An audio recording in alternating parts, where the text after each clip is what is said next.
All right, guys. So, as always, we are in for quite the treat here on Comics Are Dope, the podcast. Today, I am sitting with a 25-year veteran of the United States Air Force, a really accomplished writer and founder of Wise Acre Comics, which is home to such titles as Magnus Jakuta, Akoma, Aegis Dawn, The Meadows, Diary of the Stray Dogs. Like, if I keep reading these titles, that's all we would accomplish on this podcast episode. So, here to talk about his journey into comics, all the life lived thus far, and some really interesting ways of bringing stories to people who may not fit the traditional comics buying audience is Mr. Frederick J. Littles. How are you today, sir? Pretty good, pretty good. Thank you for having me. No problem at all. First of all, I want to say, we're recording this the day after Memorial Day, of course, where we honor the military veterans who've made that ultimate sacrifice, and died fighting for the freedoms that we enjoy today. But even with that being said, right, to give 25 years of your life to service in the military in any branch, but to put your life on the line for the country is quite the sacrifice, and I'm grateful for it. So thank you for your service, man. Thank you. Thank you. I really appreciate that. Thank you. No problem at all. So of course, I want to kind of dive right in. Like I said, I was telling you pre-show, because it's our first time, really getting to know one another. I like to start from the beginning and just kind of get a feel for your background and what got you into comics. So interesting story, right? There's 2 points in my life, and it happened kind of like almost at the same exact time frame. That really kind of like got me back into comics. Uh, in 2018, I lost my mom to cancer. And so that was a tremendous turning point in my life because it sent me through a deep, deep spiral of depression. But also during the time frame, something, a phenomenon and everything happened with Black Panther, with that movie. And, I had to find a way to, fight this depression from the loss of my mom. And I fell back to love into writing again. So I started journaling quite a bit. And during this time frame, though, there were two stories that came to me in a cold sweat in the middle of the morning, 3 o'clock in the morning. I jumped out of my sleep and I got my phone and just started typing. And it was just two stories that's just, I don't know who was speaking to me at that point in time.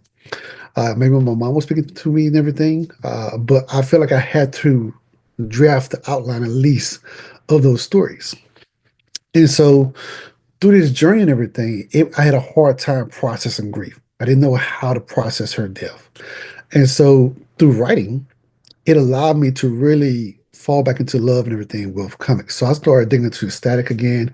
All of the milestone, old school, Icon, Rocket, just a whole lot of comic books and everything. Black Panther, Black Lightning, and so even Green Lantern and everything, right? And I reached out to my dad, and he was a comic head.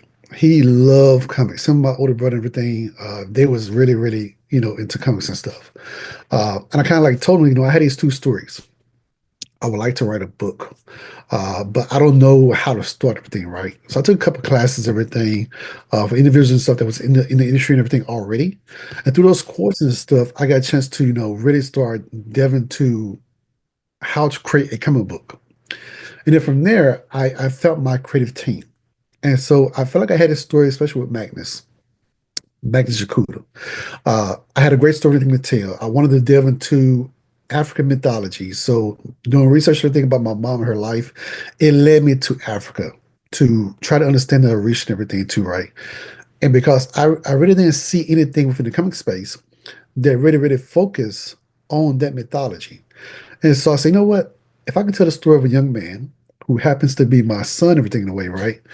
Uh, and this story of my family, because my mom was really big on family. She loved family, the aspects, everything of it.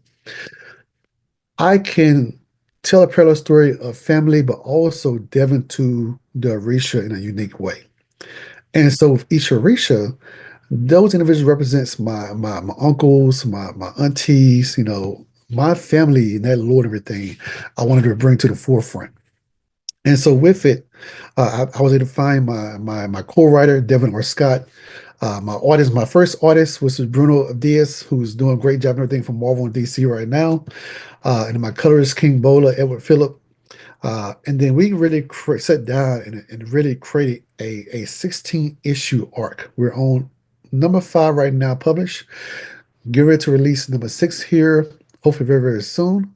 But that really, really started something from pain, something beautiful came out of the equation. A love of seeing Black Panther and how it impacted the culture and everything really resonated to, I can do the same thing.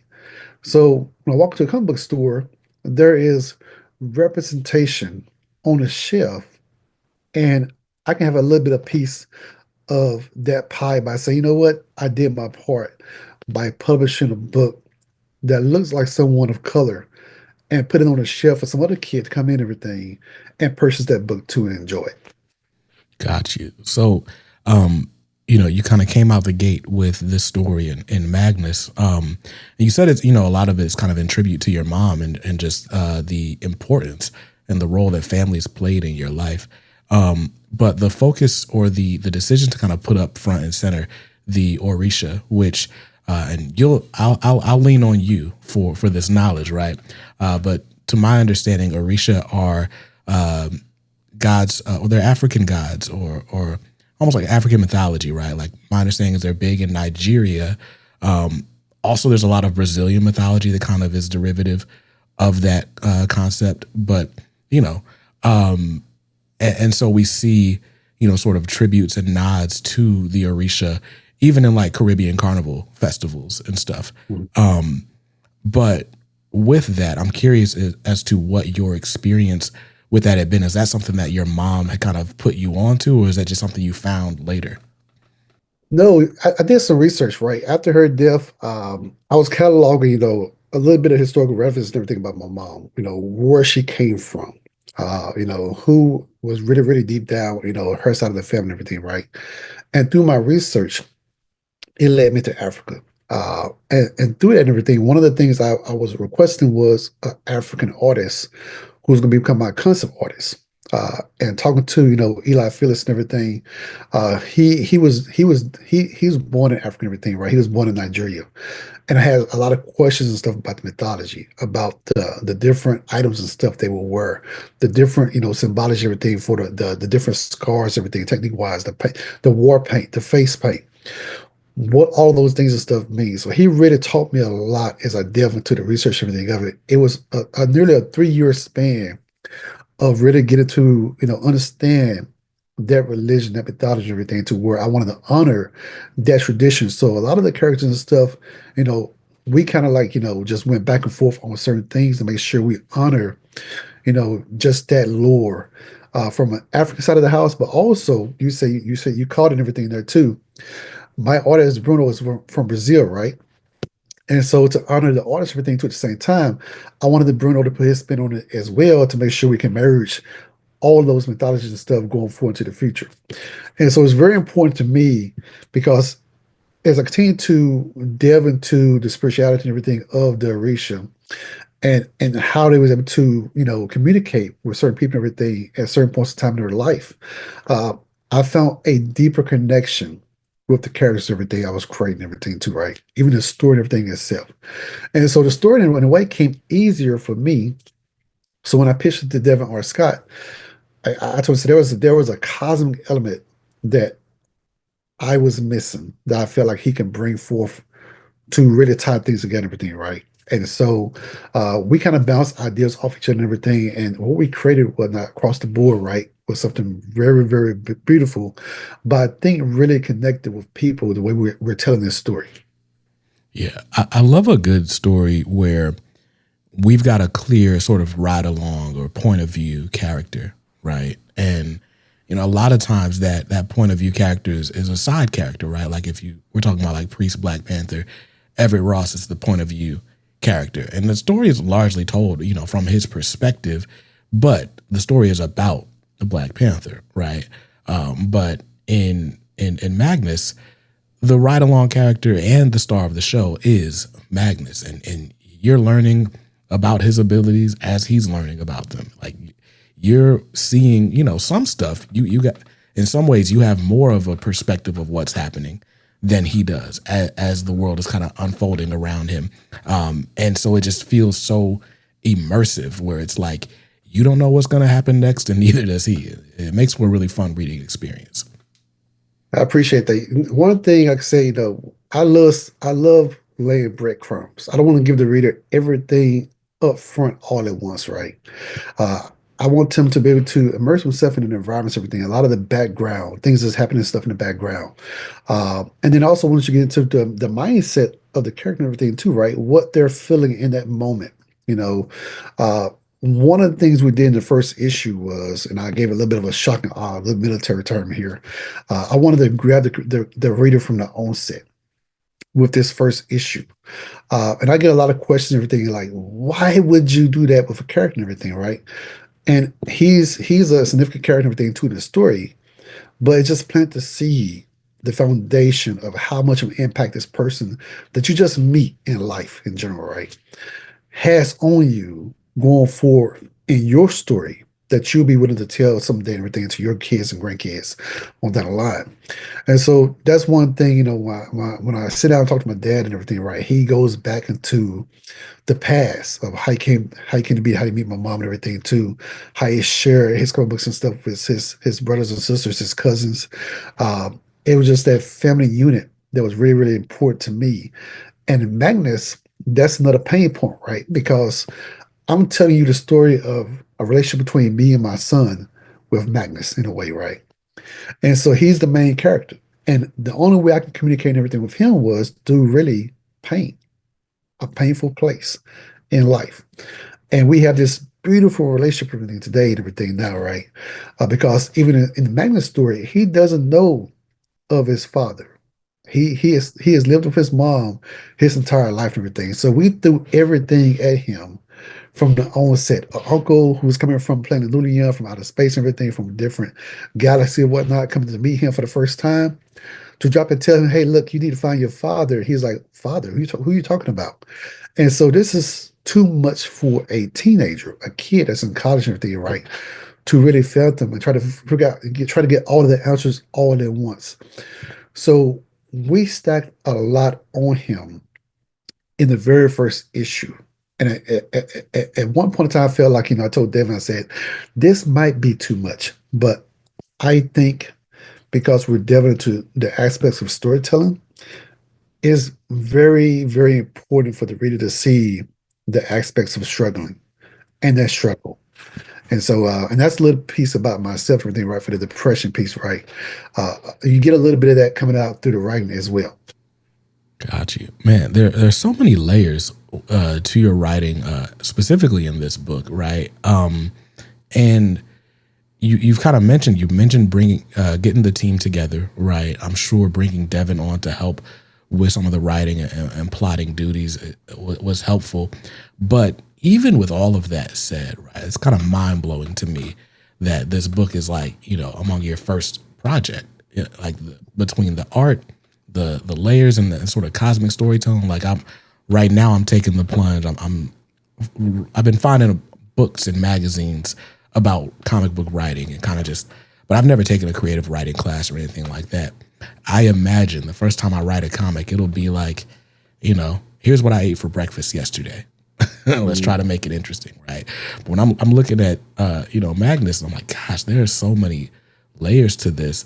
I'm curious as to like sort of where that comes from. Did you have any sort of creative writing background? And I know you said you took some classes. Like, what were these classes? Let's give some shout outs because Yeah. So, clearly it worked. so being in the military, right, I got a chance to just go and travel the world. And I got a chance to just go to different museums, different art galleries, just different places and everything that really had a huge impact on me to where, uh, I go back to my high school teachers, my art teacher, Mrs. Welch. My drama teacher, Mrs. Robinson, who really taught me the guilt and everything of just delving to just anything and putting it on paper and just letting it flow. Miss Walker, Miss Harvey. These are my English teachers and everything too, right? They gave us books and stuff to make sure we read and everything too, to just really understand that critical element, that critical lens of telling a story. And so that started my journey, right? Which, I told a lot of stories back in my junior high school days. I drew quite a bit and everything too at the same time until I got to college. And then music became my passion to where, I played in the band and everything to where it expanded my memory base in a way to be able to just recall things. And so there was mechanisms and stuff that allowed me to unlock certain things. It wasn't really until I really started getting to focusing on research. So I'm a professor, so I teach at the University of Arizona, and I really delve into, my background is leadership and management. But one of the biggest aspects of leadership was servant leadership that really paved the way for me to unlock that research about humility and giving back to community and everything, right? And so everything I do, the first thing I sit down, how is this going to impact the community? How can I uplift the community in a way to where, I'm just not telling a story? And so I start, one of my first books, everything I picked up was, was a book, How to Letter Comics and everything, right? And so with that book, it allowed me to go back and read it out loud to be able to, hear myself, creating and writing at the same exact time in my head. And so as I lettered the book and everything, right? And it was never me being the final letter. It was just a process for me to see, hey, look, does this actually read well? If I say it out loud, does it make sense? Will it make sense to the reader? And so, from different aspects of my military career, being able to travel and see and go different places and everything, meet different people, just sitting and watching how they communicate with each other and everything too at the same time. A lot of those things and stuff come out in my comic books. And I tell people you have to get outside of the box when you write, right? You can't be stuck in a box. You have to open your mind to every aspects of life. That would be the only way you're able to tap into various different things and stuff you want to write about. And so with Magnus, like I say, I wanted to go places and stuff and see things, going to Chicago and seeing, okay, what was it like in Chicago? What is the experience and everything too, right? Going back to my hometown, going to HBCU, Jackson University. I know what it was like being at HBCU. I wanted to capture those things and stuff as well, right? But I wanted to bring it to where, it was open to every aspects of walks of life. And so, you have to really, if you're going to do this, you have to want to do it. And you have to want to learn how to do it in a proper way. Did I make mistakes early on? Yes, I made a lot of mistakes. One of the mistakes I made, a big mistake, was not having an editor. Early on in my career and everything, once I started writing comic books, when I got my editor, they start opening my eye to certain things I was not seeing. And I was missing a lot of things. Pacing, flowing, from panel to panel to turn pages. All of those things and stuff that's very important when it comes to the reading experience. I was able to learn over a period of time, and my writing got better and better and better for it. Got you. So, you mentioned sort of traveling the world, and I'm curious. Before I get into that question, though, I have to say, right, like we're talking about creative writing, and I knew this was a really creative book when in the first issue, the Bulls won by 70 points. I was like, oh yeah, this is a fantasy world for real. I'm just playing. Shout out to my New York Knicks in the finals this year. Um, Huge next fan, huge. oh yeah, nice. Oh, definitely. But yeah. So with that aside, out of the way, you talk about your life in the military or the time you spent in the military and traveling the world, and I'm curious, right? Like especially right now we're in a sort of hyper politicized time, and I think it's really easy for us to sort of live in echo chambers. You talk about like thinking outside the box when you're putting pen to paper, and it feels like to me that we kind of all just kind of put our heads, or we, it's almost like being at the beach, right? And you're walking across the shoreline, and you might like dig your feet into the sand so that you kind of stay where you are if the water comes around, right? And it's like, that's cool. It's cool to be grounded for a moment, but it just feels like we kind of each kind of have our square and we stay there.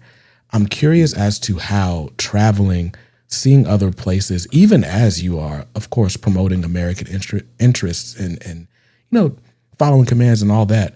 But how does that open up your worldview, and how does that affect the way you see even just interpersonal relationships? One thing my mom always said is to treat people the way you want to be treated, right? And that notion has been me from the onset every single day. And in the military, I was, we didn't really have much of a voice, right? We couldn't really, really speak on politics and stuff like that. Mm. We had to walk a middle road. And then being a person of color, sometimes you had to bite your bottom lip because of what you really wanted to say. You couldn't say it, right? Because it was a professional organization. Uh, but you took your lumps and you kept moving forward was the biggest thing. And so I'm a very positive person, especially when I write and I create. I had to have a positive space to be in. I never try to be around negativity and everything, right? If there's negative and stuff like that that's happening in this space, I try to move away from it because it's going to impact, how I create and how I write and how I get to my energy, the energy I need to really be able to create in a positive manner, everything in this space. Uh, Now, are there times to be vocal? Yes, there are a lot of times to be vocal. There are ways to do it in a tactful manner to where, it doesn't come off as being, rough around the edges and stuff, right? And so 25 years in the Air Force really taught me how to hone that skill and be able to, not being the loudest person in the room, but speaking when it matters the most. Because when you speak, people listen. But if you're the loudest person in the room all the time, I guarantee a lot of people are tuning you out. So I use listening as a tool to where I'm able to take everything in. And when I'm ready to speak on a matter and everything, right, I will speak on it. And I know people will be listening. That's what leadership is all about. And within the company space, oftentimes that's what's missing. So when I'm running a project, I put my leadership hat on. I make sure I establish a plan of action, everything too. I bring the team together to create that buy-in to where they want to be a part of this project, right? And then from there, it's a fun time because everybody is in a creative spirit. They love what they're doing and everything. We're bouncing ideas off the wall. And we love this energy that comes with it because it's a positive place from the onset. And so as you walk through this world, and I go overseas often, right? Going to Korea, Japan, Germany, Italy, they embrace you. They love America, right? They love Americans and everything too because they want to know more about you and you want to learn more about them. And so when I'm able to go to Italy and meet different people, and they introduce me to their families, and I'm sitting there eating pizza, spaghetti, pasta, you name it, right? And they make recommendations on places I need to go, places I need to go see. That's humanity at its best.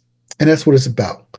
And so when I treat people with respect and I honor their traditions, their cultures, everything, and I learn about a little bit more about them, we're not more different from each other than we think we are. And so we take it from that step in that lens, in that context, to where treat people just people, like your family. The House of Wise, for example, there are a diverse group of people from all walks of life, but each member know they belong to something bigger than themselves, and it's a family unit. We share resources. We talk to each other on a weekly basis, everything, daily basis and stuff. We follow each social media threads, and we created this positive environment to where people want to be able to just create and enjoy what they're creating. Because at the end of the day, if you pick up a comic book, there should not be, you know, complaints out loud about, oh, this book is terrible. What it should be about is, hey, you know what? This was a pretty good read. What are some things and stuff that have been improved upon? I enjoyed this. Matter of fact, you should get something out of it. That's why you're actually spending your hard-earned money to support, to get something out of actually reading a book. And so, we talk about the wide pause piece. I think there's a generational gap that I wanted to fix first and foremost, right? To try to correct everything, to connect from my dad, who is, 70 plus years old and everything, to my generation, and now to a younger generation, my kids, to have something to really enjoy and be able to, fall back into in a quiet space and a quiet time to themselves and be able to pick up a book and just read it and enjoy it. And so, yeah, that's a little bit about my worldview of enjoying and traveling and everything too, learning different cultures and stuff, and actually utilizing those cultures and everything too in my stories. For sure. Now, where did the name Wise Acre Comics come from? Yeah, I get this question often, right? So it really it pays respect and honors my dad, my father, pops. Like I said, he's a huge comic head and everything, but every time I sit down, when I'm talking about a wise man, we look at it from we lived on a farm and everything too, right? So that's where acres really coming from because we Mm, work the fields, we work hard to get this extra money, everything to go out there and enjoy with our friends and stuff and everything early on in our childhoods. But the sort of thing really, the name really came from my father, right? Because he was a wise man. He shared knowledge with me and my brothers on a constant basis and stuff. And he shows the value of worth first and foremost. And with that knowledge, what we did with it is like tilling the land, plowing the fields and stuff. You grow where you planted. And with that knowledge base, everything, right?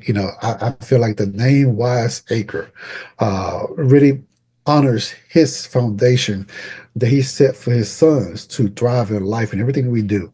For the military, me and my brother both have made, the highest rank, enlisted rank in the Air Force as Chief Master Sergeants. My younger brother, everything too, served in the Army. He's doing wonders and stuff, everything for leadership and stuff like that as a pastor.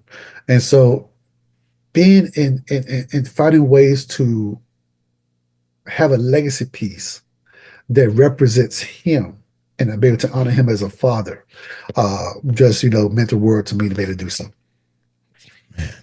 And you talking about leaving a legacy, right? Like, and I'm looking at the House of Wise because I think it's one thing to kind of learn the craft of comics and then say, all right, now I've got this little banner, and when I sell my comics, they're all gonna say Wiseacre, and these are my stories. Wiseacre exists to tell my stories. But when I'm looking at this, you've got so many writers and artists who have done books under the Wiseacre label, and I'm curious as to how that came about. Was that important to you from the beginning to bring other voices in? And where did sort of the House of Wise come from?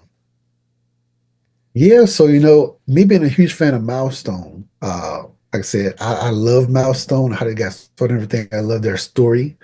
But also at the time too, I looked at what Image did as well when they started. And I feel like I could find an approach that I can fit in the middle of this ecosystem of learning from mistakes that was made by both and also the positive thing that was made also at the same time and really build out, my own lane within that in that infrastructure and everything too. So, me being a leader within the military, I felt like I could utilize a lot of the skill sets and stuff I learned in the Air Force and be able to apply it as a publisher. And so one of the things I want to do was I want to make sure that people understood, the crazy everything understood that they would have ownership of their IP. 100% ownership. It's theirs. My job as a publisher was to find a way to get their books and everything out to the masses, to the customer hands, through conventions, through publishing, through distribution, across the board, right? And I wanted to create an ecosystem where they would thrive in all different facets of this community. And so we didn't put everything, all of our eggs in one bucket. We put it into multiple buckets to where we're able to share our stories. We work quite a bit with Global Comics in the digital space and everything too to make sure, we're doing previews, putting out stories on their platform. Their team does a great job of, highlighting our books and stuff, right? Through Kickstarter campaigns, we have built a great following to where people know and trust that we're going to get the rewards, everything to them in a timely fashion. And so, like last year was our biggest year to really, where we launched a campaign every single month last year. This year, we say, you know what, take a step back. Let's focus on, getting more books and everything produced on the production side of the house to where we have more issues going forth in the future. So when the distribution pipeline, everything opens up, we'll be ready to go with books and everything to put them on shelves and stuff like that too. And so what we wanted to do, what I wanted to create was, again, a family ecosystem where creators, they felt like they belong to something. They felt like they belong to a space, a community that, was just about making money, but really enjoying creating stories, sharing stories, and loving your craft and what you do. And so every creator that's on this roster thing, they get welcome to this ecosystem, this family, to where, they just enjoy creating. And we don't judge them on what they create. So at the end of the day, the House of Wise, it's my second family away from my primary family, right? Because every day, every weekend or so, we talk to one another, and we got people in Italy, we got people in Slovenia, we got people in Hungary, all over the place, right? In Africa, and just to have this diverse unit to where we're able to create across a different variety of different genres. Where we don't focus on superhero, we focus on crime, again drama, from suspense across the board, right? Action, um, a slice of life. Our goal was to not become the next image. It was to become who we thought we were going to be, and that was just a family unit that's enjoyed creating stories and giving back in the capacity of, hey, look, we can tell our own stories without any handcuffs whatsoever. We have a creative freedom to where we're not being restricted on what we can do, what we can say, and how we say it. And that creativity goes a long way. And so that's how the house and everything was really formed. Got you. So you've talked about kind of opening up access to this array of creators who you may cross paths with, and even just talking about being creative in distribution and opening up those channels, working with Global Comics. I think the first time I read one of your books was on Global Comics. It was during the Kickstarter campaign for Crisis, and you had the preview up on Global Comics. It was like, hey, if you want to read the rest, back the campaign and so on. And I think I had seen your name around like in different Facebook groups. You know how it is. You follow like one Black comics group, and it's like there's certain names that come up. There's Concrete, there's Wiseacre, and Godhood shows up sometimes. Like there's a few different companies that pop up, and so I had seen the name, but I hadn't run across any comics. I hadn't seen them out in the convention or anything like that. Then I get hooked up with Global Comics, and I'm like, oh snap, there's a bunch of them right here. Let me just go ahead and take a look. And it's really awesome. The diverse array of titles that you guys have is really cool to see, especially coming from a Black-owned company, right? Like a lot of times it's like you'll get one type of story, or not necessarily like one type of story, but a lot of times you'll follow a small indie publisher and they only have like one book, maybe two books, and they're kind of set in the same world, So it's really cool to see all of that. And speaking of diversity, you mentioned Milestone and how that was inspiring to you, just kind of all of the different types of people that they brought in and the different layers they brought to their storytelling. And that kind of brings me to the reason that I brought you on. So a few weeks ago, it's actually maybe about a month ago at this point, but I was speaking with Christopher Priest, who, was actually one of the co-founders of Milestone. He ended up leaving before the first books were published, but a lot of the groundwork for what became the Dakota Universe was laid by Priest. And even after he left Milestone, he was still kind of their liaison in the DC offices. And one of the sort of sticking points that he had, I'm actually going to play the video of what he told me about sort of his ideas for distribution channels for Milestone Comics. I'm going to play that. I'm going to edit that in here. Let's find some new channels of distribution. Let's find some people who want to distribute these comics in areas where these communities actually congregate, where they would have access to it. What I was advocating for was that we were going to drop ship free comics to barbershops and beauty shops and houses of worship and so forth. Maybe the first 4 or 5 issues we're going to drop ship free comics there and have blow-in cards for subscriptions in there, where they could just postage paid cards, whatever like that, where you could just go and you could subscribe to the thing at some sort of discount or whatever the story is. And you just drop the thing in the mail, and then, DC would send mom a bill or whatever the story is. Now that I've explained this to you, I'm going to cut back, right?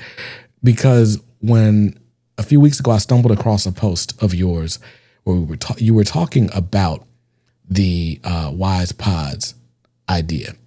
And I'm just going to read this because it almost sounds word for word. But Wise Pods is a new community-driven model designed to bring comic books directly to consumers while simultaneously uplifting Black-owned businesses, creating new opportunities within underserved communities.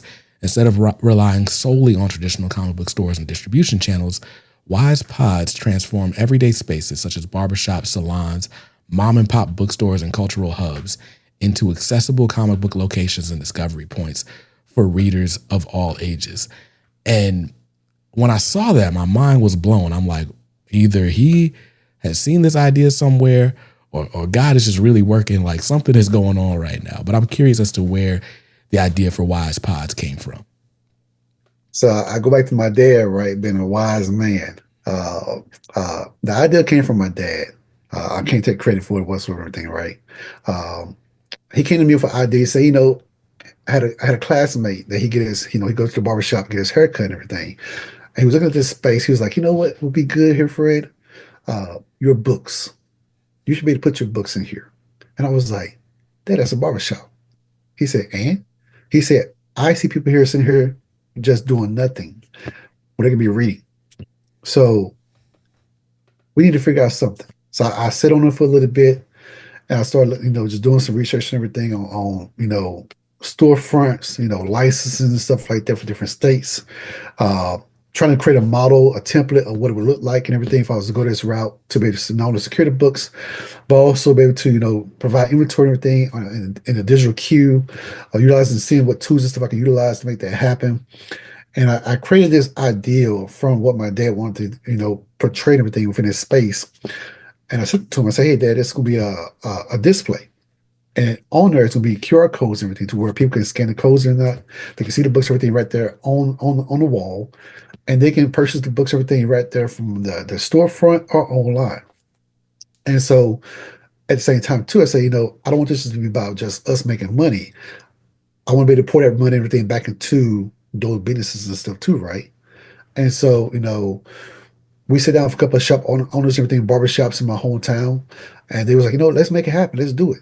And so from there, we were trying to, I was trying to get, from month after month after month, trying to get some downtime to figure, okay, after conventions and stuff, I'm going to fly back home. I'm going to put the first couple of stores, everything, 2 different pods, and we're going to make it happen.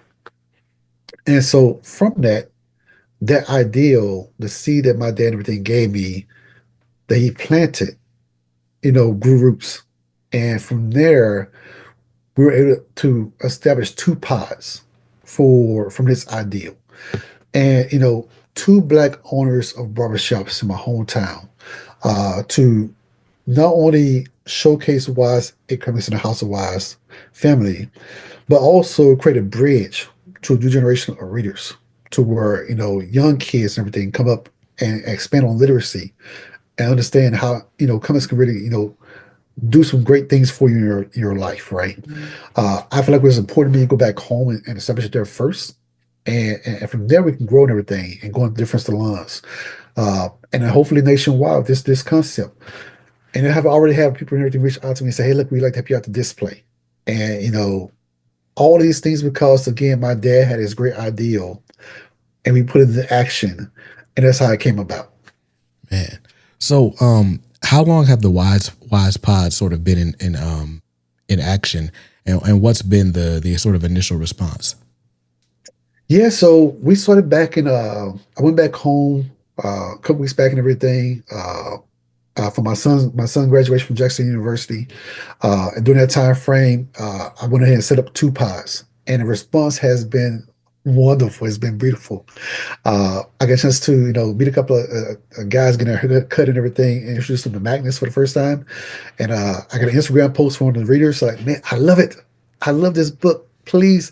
And I only gave them, the first issue of Magnus, right? So I told them, I promise you, I'm gonna give you issues 2, 3, 4, and 5, and possibly some exclusive books and everything too. That's not even on the distribution circuit. They will only be here in this location for people to purchase and stuff. It has been a eye-opening experience to where we're talking about, hey, let's come back and do a book signing. Let's do a mini con or something like that, everything, a trunk con or something like that, everything, right?